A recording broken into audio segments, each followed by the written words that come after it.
bonjour. Et bien voilà, je vous présente Windows 11. Alors, au départ, à la première ouverture, bon, on est déjà un petit peu surpris par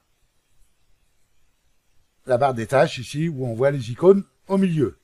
Alors, la première chose que j'ai fait, bien entendu, moi, c'est de les mettre à gauche pour rester un petit peu dans le style de Windows 10 en faisant un clic gauche, un clic droit, pardon, sur la barre des tâches, paramètres de la barre des tâches, ici, et vous descendez, et ici dans comportement de la barre des tâches, en cliquant sur le menu déroulant, vous avez le choix de le centrer ou de le mettre à gauche. Comme ceci, voilà. Ce sera chacun ses goûts par la suite.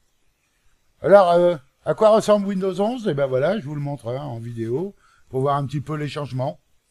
Alors le menu démarrer, déjà, qui a changé, qui ressemble à ça. Alors, malheureusement, ce que j'aimais bien, moi, sur Windows 10, c'est qu'on pouvait mettre les icônes dans des catégories. C'est-à-dire, si on avait des catégories vidéo, catégories images, internet, banque, j'avais fait des tutoriels justement pour ça, pour expliquer qu'on pouvait ranger ces raccourcis dans différentes catégories, pardon. Et bien là, on ne peut pas. C'est bien dommage. C'était une bonne option sous Windows 10 qui vient de disparaître sous Windows 11. Alors ici, ben, vous avez... Et si vous voulez arriver à toutes les applications, c'est ici que ça se passe. Alors comme avant, vous pouvez faire un clic droit dessus, oui, et épingler au menu démarrer de façon à le retrouver ici. Pour les autres options du menu démarrer, eh bien écoutez, ici, vous cliquez, mettre en veille, arrêter, redémarrer. C'est un petit peu comme tous les systèmes d'exploitation qu'on a eu jusqu'à maintenant. Un clic droit sur le menu démarrer vous donnera les mêmes options qu'on avait sous Windows 10, mais un peu différemment.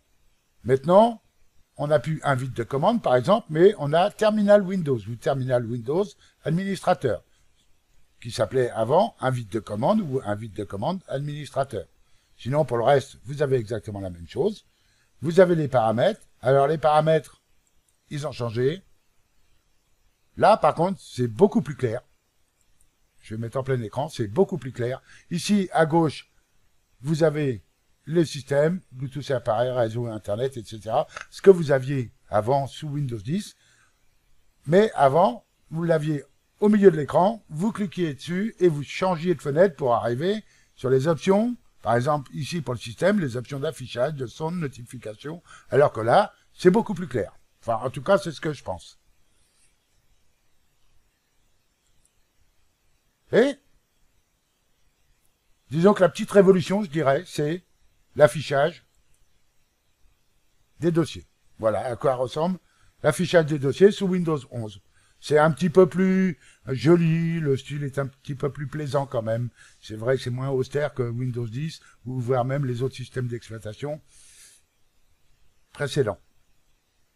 Par contre, bizarrement, on a des jolies icônes ici, et lorsqu'on va aller par exemple dans Images, et ben voilà, on se retrouve qu'avec des dossiers jaunes. Bizarrement, on n'a pas de... Alors, je n'ai pas cherché, je ferai d'autres tutoriels par la suite, bien sûr. Peut-être qu'il est possible de mettre une image en fond des dossiers jaunes, mais pour l'instant, j'ai pas regardé. Vous avez la possibilité aussi ici, les icônes à droite, soit de les afficher tels qu'ils sont, que vous les voyez ici, ou bien en afficher une partie de façon à leur réduire l'ensemble des icônes, les afficher ici dans le menu déroulant, ici. C'est pareil, je ferai un autre tutoriel pour vous montrer tout ça. Et ben voilà, c'est une présentation rapide, juste pour vous montrer à quoi il faut s'attendre le jour où vous aurez installé Windows 11 sur votre PC. Merci de m'avoir suivi et à bientôt.